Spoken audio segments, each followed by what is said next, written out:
Amperge Convida, com Heloísa Carpena. O Instituto de Educação Roberto Bernardes Barroso é a escola de governo do MPRJ e é o tema da minha conversa de hoje com o promotor de justiça Leandro Silva Navega, que é mestre em Direito pela Universidade de Coimbra, doutorando pela mesma instituição, e é o diretor do Instituto. Obrigada, Leandro, pela sua disponibilidade de aceitar o nosso convite. Eu assisti o vídeo institucional do IERB, que é muito bom, por sinal, muito bem feito.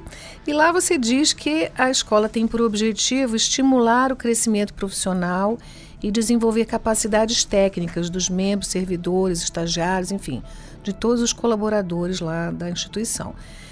Então, minha primeira pergunta é: quem é o seu público e quais são os instrumentos de estímulo que você dispõe para a participação nas atividades do IERB? Heloísa, inicialmente agradecer muito o convite. Acho que é um espaço muito importante para a escola, para as pessoas conhecerem a escola, o tamanho da escola, os objetivos da escola como um todo. Inicialmente, é bom esclarecer que a gente é uma escola de governo, ou seja, é uma escola vinculada à sua principal instituição, que é o Ministério Público. E atualmente a gente tem várias funções, várias feições, mas o nosso público-alvo principal sempre foi o corpo de servidores e colaboradores do Ministério Público. Membros, procuradores e promotores, servidores, terceirizados, estagiários e agora os residentes técnicos e residentes jurídicos. Quero saber disso. Vai ter uma pergunta sobre isso. É muito importante essa nova forma de colaboração na atuação do promotor de justiça, do membro do Ministério Público como um todo. E atualmente a gente está dividindo a atuação nossa da escola em uma atuação interna, ou seja, aquela capacitação das pessoas que estão ali como nossos servidores, e há uma capacitação externa, que é daqueles atores do processo de atuação do Ministério Público que, de alguma forma, eles nos ajudam na nossa atividade fim. Sim, já foi o tempo que o promotor trabalhava sozinho, né? Agora isso não existe mais. Isso não existe mais. Ou se existe, é raríssimo. E uma das características principais da nossa escola, que eu acho que a gente acaba nos diferenciando de outras escolas de governo, é que a gente procura não capacitar o membro isoladamente. Ou seja, todo tipo de capacitação a gente abre para que outros atores da atuação do Ministério Público possam se capacitar de forma conjunta, trocar ideias, trocar informações, trocar experiências. Então, dificilmente a gente faz uma turma só de promotor. Então, isso é muito interessante, porque quando você tem, em uma situação, diversos atores trabalhando, a gente tem diferentes ideias, diferentes perspectivas de análise da situação. E isso é muito importante para a gente oxigenar a atuação de um membro do Ministério Público. Por exemplo, quando a gente hoje faz uma capacitação na área da infância e juventude, a gente não faz uma capacitação só de membros ou só de operadores de direito. A gente traz para essa capacitação outros atores que de forma conjunta também trabalham no processo e não são formados em direito, como psicólogos, assistentes sociais, para a gente avaliar por completo toda a perspectiva daquelas situações que ensejam uma atuação do Ministério Público. E um outro aspecto que eu acho também bem importante e é um novo viés da atuação da escola, acho que é o grande diferencial hoje do IERB nos últimos 2 anos, é a capacitação externa, que eu chamo que é a capacitação daqueles colaboradores do Ministério Público na sua atividade fim. Hoje nós temos a função, e é uma função que os centros de apoio operacional e os promotores de justiça têm apoiado bastante, de capacitar aquelas pessoas ou aquelas instituições que de alguma forma colaboram com a atuação do promotor de justiça. Conselhos municipais de saúde, conselhos da criança e do adolescente, conselhos ligados aos idosos, conselhos ligados à segurança pública. Hoje a gente tem uma ideia de capacitação muito grande dos guardas municipais. Nós já fizemos diversos cursos capacitando os guardas municipais, tentando explicar para eles qual é a amplitude da atuação na segurança pública. Então, isso é muito interessante, porque a gente aproxima o promotor de justiça, o membro do Ministério Público, daquela pessoa que está na atividade finalística da segurança pública. Então, a escola hoje ganhou uma dimensão muito grande. A gente tem tido, para nossa felicidade, aproximadamente 6 mil alunos por ano. Uma loucura, muito bacana. Muito grande, já estamos com 7 cursos de pós-graduação. E o importante ali, que eu gosto sempre de frisar, é que a nossa ideia é de uma capacitação dos agentes do Estado. Não só dos membros do Ministério Público, mas também daqueles atores que atuam junto conosco Sim. na nossa atividade finalística. Até como parceiros, né? Para entenderem até onde vai, até onde vai as possibilidades, enfim, e questões que eu imagino deve haver pouco consenso, né? Porque são visões, às vezes, de pontos de vista diferentes, então... E é isso que é importante para o crescimento, assim, a escola tem que ser o mais democrática possível e ter ideias totalmente diferentes, as pessoas têm que apresentar suas ideias ali e defendê-las. Então, o que não dá para a gente ter uma ideologia única. A escola tem que ter, a gente sabe disso, um dos objetivos da escola, uma participação muito grande de outros atores. Até para ratificar essa necessidade de controle social da escola, os conselhos que existem na escola, hoje nós temos um conselho gestor da escola e um conselho acadêmico da escola. Nos regramentos que regulamentam os dois conselhos, nós temos a participação popular nesses conselhos. No conselho acadêmico nós temos a participação de professores universitários externos, temos a participação do corpo discente, temos a participação do corpo docente. Então, nos fóruns nos quais nós decidimos o rumo da escola, nós temos a participação de vários atores. Então, isso é muito importante para uma escola de governo. Sem dúvida. E outros ministérios públicos têm também iniciativas semelhantes? Isso já é uma prática disseminada no Brasil todo? Assim, já é uma prática. Os maiores MPs têm hoje escolas de governo também. E acredito que a gente tem um diferencial que é essa participação muito popular e um viés muito social na atuação da escola. Mas nós temos outros MPs, grandes MPs em São Paulo, Minas Gerais, o MPU também tem escolas tão grandes como a nossa. A nossa escola cresceu muito nos últimos anos, nós tivemos um crescimento de mais de 3 mil, 4 mil alunos nos últimos anos, o que é muito importante para a gente, assim, ter diversos alunos. O nosso ambiente virtual é um ambiente que não é só para membros do MP e servidores do MP, é um ambiente virtual que a população, a sociedade civil organizada também, em alguns momentos, consegue utilizar e consegue se capacitar de forma gratuita. Eu acho fantástica essa ideia de colocar o promotor em diálogo, né, com outros atores sociais, promotor / procurador, naturalmente, né? Mas eu me pergunto a você, de que formas você dispõe para estimular a participação do membro, especificamente falando agora desse teu público, né? Assim, a gente tenta sensibilizar o membro muito, chegando a ele com as informações. Eu acho que um dos mecanismos hoje que nós utilizamos e que tem sensibilizado a participação do membro é a possibilidade dele utilizar os novos sistemas informáticos para que ele não precise estar presente em todas as capacitações. Hoje o ambiente virtual já é muito utilizado pelo membro e as reuniões realizadas pelas plataformas Teams principalmente, que é aquela que o Ministério Público usa, é muito importante porque aqueles colegas que estavam no interior e estavam mais distantes podem participar de forma mais fácil das capacitações e das reuniões de trabalho nas quais a gente procura discutir todos os assuntos que envolvem a atuação ministerial.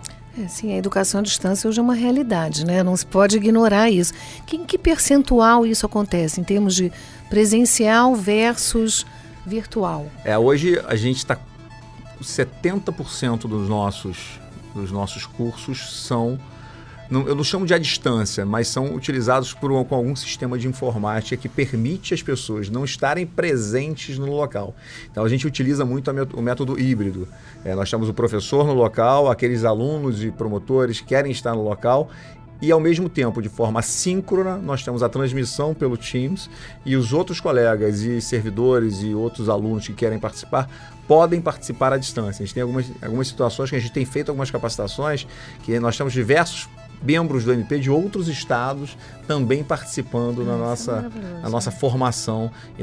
E é importante que essa formação continuada do membro seja algo que esteja inserido na atividade do membro durante toda a sua vida no Ministério Público. A gente no passado trabalhou muito com a formação inicial. O membro entrava, a gente formava o membro do Ministério Público, o servidor, e depois, durante o seu trabalho como promotor, ele dificilmente voltava à sala de aula. Hoje a gente tem investido muito na necessidade dessa formação continuada. Ou seja, não é o fato da pessoa ter passado no concurso público que ela não precisa mais se capacitar, voltar a discutir as matérias. E a gente tem conseguido bastante a adesão de muitos membros do Ministério Público. A gente teve um curso agora sobre improbidade administrativa, que tivemos a mudança da lei com o colega Emerson, nós tivemos quase 300 pessoas participando só da casa. Então isso foi muito importante para demonstrar que, assim, há uma sensibilidade muito grande. E eu fico feliz também, Heloísa, que os procuradores de justiça têm participado muito. A gente vê diversos procuradores muito interessados, tanto na participação presencial como na participação através do ensino à distância. Isso é muito bom, tem procurador de justiça fazendo curso de pós, isso é muito interessante, que é uma demonstração que a nossa classe continua a querer se capacitar. Sim, é importantíssimo compartilhar a experiência, né? Porque o procurador que já viveu mais, ele tem mais coisas a contar, né? Histórias, enfim, a sua vivência propriamente dita. Mas você falou do seu público, né? Que é imenso. E qual é a sua estrutura, assim, quantos servidores, como é que funciona a escola na prática? Hoje nós trabalhamos com uma estrutura boa. Poderia ser um pouco melhor, a gente sempre pede um pouco mais. Não pode falar isso. Mas nós temos em torno de 30 servidores. Nós estamos hoje... Poucos? Imaginei que fosse pouco mais, porque a gente está com muita coisa no ambiente virtual. Sim, então, eu vi que vocês têm um estúdio. Que facilita muito a nossa atuação. Mas a gente, agora o Ministério Público está com um programa de residência muito interessante e a gente... Em pouco tempo a gente vai receber alguns residentes técnicos da área de pedagogia. Então isso vai aumentar o nosso corpo de servidores. Já antecipou minha próxima pergunta. Eu vi no site, né, que há um programa de residência técnica e outro de residência jurídica. Eu nunca tinha ouvido falar disso, então, por favor, explica para nós o que é isso. É um projeto do Ministério Público junto com a escola, junto com o IERB, de nós aumentarmos um pouco a nossa força de trabalho utilizando a residência jurídica e a residência técnica. A residência jurídica é aquela em que uma pessoa está fazendo um curso de pós-graduação, mestrado, doutorado. Sim, já formado. Já formado. E durante esse curso, ele tem que ter um curso. Durante esse curso tem que estar credenciado no IERB. Durante o curso, ele tem que passar no processo seletivo do IERB e ele pode atuar como residente jurídico junto às procuradorias, às promotorias de justiça, aos órgãos de execução do MP e aos órgãos administrativos que têm alguma atividade jurídica. Esse é o nosso programa de residência hoje. O nosso programa de residência deve ter aproximadamente hoje entre 600 e 700 residentes. É uma mão de obra qualificada, muito qualificada. E até me impressionou, a gente fez, hoje nós estamos no segundo processo seletivo de residência jurídica. No primeiro processo seletivo que nós tivemos em torno de 600, 700, e nós tivemos logo depois um concurso para ingresso de membros. E dentre os aprovados do membros, nós tínhamos 3 que eram residentes. Então, eu até conversei com eles ontem, é um processo muito interessante de que as pessoas começam a conhecer a instituição. Nós temos 700 estudantes conhecendo a instituição ali e se apaixonando pelo MP. Então, isso é muito bom para a instituição. Sim. Isso é muito bom para oxigenar a instituição e, eventualmente, trazer essas pessoas para serem membros do Ministério Público, promotores e procuradores de justiça. Eu ia te perguntar se o público interessado é de pessoas que almejam a carreira do Ministério Público, provavelmente. Normalmente são pessoas que estão querendo fazer concurso público e tentam o Ministério Público. E eles, é uma força de trabalho que os órgãos de execução, os promotores, os procuradores estão adorando, que é uma força de trabalho muito grande. Você tem mais uma pessoa ali ao lado, trabalhando 6 horas por dia, para poder te ajudar na elaboração de pareceres, fazendo pesquisas de jurisprudência, pesquisas de doutrina. É remunerado? É remunerado. Que uma bolsa muito boa, inclusive. É uma bolsa muito boa, é remunerado, ele tem que estar vinculado a um curso de pós, e esse curso de pós tem que ter uma feição do Ministério Público do Estado do Rio de Janeiro. A gente fez na última regulamentação do credenciamento, nós elencamos uma regra exigindo que todo curso de pós que queira se credenciar para o programa de residência jurídica tem que ter pelo menos no seu programa pedagógico, no seu projeto pedagógico, no seu conteúdo programático, 20 horas de aulas de princípios institucionais do Ministério Público do Rio de Janeiro, porque o programa de residência é do MP do Rio de Janeiro. Então a gente quer que a pessoa venha para a instituição e conheça a instituição. Seria maravilhoso se fosse uma etapa do concurso, né, Leandro? Pensa bem, vamos sonhar. Seria. Porque é um conhecimento de parte a parte, né? Tanto o candidato vai conhecer a instituição antes de ingressar, quer dizer, antes de investir toda essa energia num concurso que pode ser uma carreira que vai lhe frustrar, porque não diz respeito à sua personalidade, aos seus gostos, seus interesses, como o contrário, a instituição também conhece bem melhor uma pessoa que conviveu, né? Porque quanto tempo dura a residência? É um ano? Dura 2 anos. 2 anos. Nosso regramento é de 2 anos, o Conselho Nacional do MP admite até 3 anos, e há uma discussão interna hoje para ver se nós iremos ou não alargar esse prazo de residência interna nossa. Entendi, deve ter alguns obstáculos burocráticos, né, para fazer isso. O principal obstáculo nosso hoje é o tamanho do curso de pós, que a nossa residência é vinculada a pós. Então os cursos de pós normalmente têm 18 a 24 meses. Então você alargar para 3 anos, você eventualmente teria que exigir que ele fizesse mais de um curso de pós durante o programa de residência. E o fato de ter participado da residência é um título que é considerado para o concurso? Considerado para o concurso. Isso já é um bom começo, né? Mas vamos sonhar mais alto. E a residência técnica? A residência técnica é aquela que também é um programa acadêmico, é um estágio acadêmico para aqueles que estão fazendo pós-mestrado, doutorado, ligado às áreas técnicas de atuação do Ministério Público. A gente iniciou o programa com 4 áreas: serviço social, psicologia, contabilidade e pedagogia. Nessas 4 áreas nós temos órgãos técnicos do MP que fazem a fiscalização de políticas públicas vinculadas a essas. São os nossos peritos do GAT. Então para dar um apoio maior aos nossos órgãos técnicos, nós estamos fazendo esse processo de contratação desses residentes. E igual os 2 processos seletivos, tanto da residência jurídica como da residência técnica, a gente não faz por concurso, mas a gente faz por um processo de admissão público objetivo. Como é um projeto acadêmico, as pessoas, para a gente fazer a formação da lista em ordem de classificação, elas utilizam do CR da graduação dela para concorrer com os outros candidatos. Então, assim, é um programa objetivo, não há uma escolha subjetiva, mas a pessoa utiliza a vida acadêmica dela durante a universidade para concorrer ao cargo de residente jurídico ou técnico. E a residência técnica tem tido também procura? Tem bastante candidatos? Tem tido bastante procura, não tem tanto como a residência jurídica, até pelo número de vagas, né? A residência técnica, o número de vagas é muito pequeno. Então, como a gente já de antemão estipula qual é a forma de concurso, que é a nota da graduação, eventualmente algumas pessoas acabam não concorrendo, porque eventualmente é a nota não tão alta, o que não ocorre com a residência jurídica em razão do grande número de vagas que nós temos, que são 700 por programa. Entendi, mas esses não trabalham com os membros, né? Esses vão trabalhar com os peritos técnicos. Entendi. E com aqueles órgãos técnicos que fazem algum tipo de análise vinculada à formação que eles têm. Psicologia, quem vai ser o supervisor, um psicólogo do Ministério Público. Assistência social, vai ser um assistente social do Ministério Público. Pedagogia, vai ser um pedagogo do Ministério Público. Sim, eu estou aqui imaginando as promotorias que são atendidas. Educação, meio ambiente. Essas promotorias de tutela coletiva estão esperando muito a chegada dessa nova força de trabalho, que vai ajudar muito, né?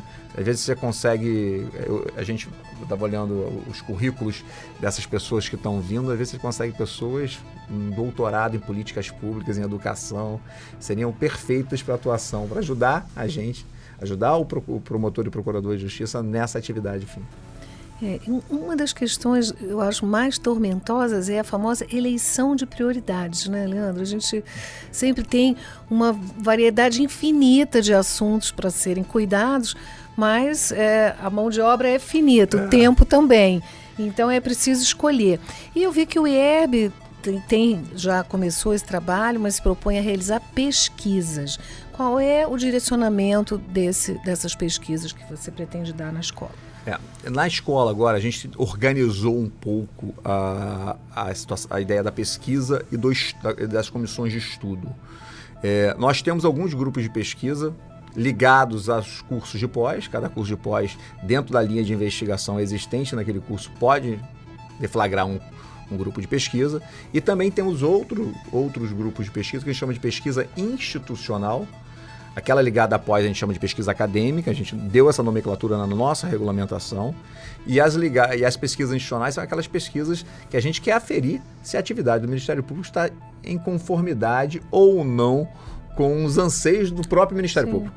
Então, esses grupos de pesquisa, a gente tem um grupo do idoso agora, e estamos inaugurando, a gente está em momento de formatação, um grupo ligado às promotorias de infância e juventude, que a ideia das promotoras é avaliar, saber o real motivo da diminuição do número de apreensões de adolescentes em conflito com a lei. Então, esse grupo já está sendo montado, os pesquisadores já estão sendo convidados e contratados. Esses grupos de pesquisa são contratados, são contratualizados, as pessoas recebem pelos atos de pesquisa. Então, nós estamos iniciando com esses dois grupos. Como você mesmo disse, o nosso número de pessoas é finito, a gente tem muitas... E como esse projeto é um projeto muito novo, a gente quis começar com 2 projetos piloto para ver se vai dar certo essa ideia de pesquisa, como o CNJ já faz, Sim. outras estruturas já fazem, para a gente conseguir ampliar um número de pesquisas maior. A gente está, no momento, com essa do idoso e com essa bem de forma embrionária da área de infância e juventude. Do mesmo ponto, a gente tem as comissões permanentes de estudo, que a nossa ideia dentro da escola é democratizar a escolha e a opção pelo que o promotor precisa se capacitar, quais são as matérias mais importantes.